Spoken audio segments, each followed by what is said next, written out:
اللہ کے نبی صلی اللہ علیہ وسلم نے فرمایا کہ تنکح المرأۃ لاربعین، 4 وجوہات کی بنا پر، 4 بنیادوں پر نکاح کیے جاتے ہیں۔ لمالہا، مالداری کی بنیاد پر، ولحسبہا، حسب و نسب کی بنیاد پر، ولجمالہا، خوبصورتی کی بنیاد پر، ولدینہا، اور دین کی بنیاد پر بھی نکاح ہوتے ہیں، رشتے ہوتے ہیں۔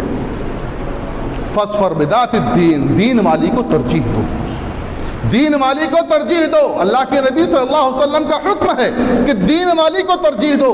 یہ ساری بنیادیں یا سارے اوصاف اگر پائے جائیں تو اچھی بات ہے، بہت اچھا معاملہ ہے، لیکن اگر یہ سارے اوصاف اس کے اندر نہیں ہیں، دینداری موجود ہے، تو دین والی بہو کو اپنے گھر میں لائیے اور وقت پر اپنے بچوں کا نکاح کیجیے۔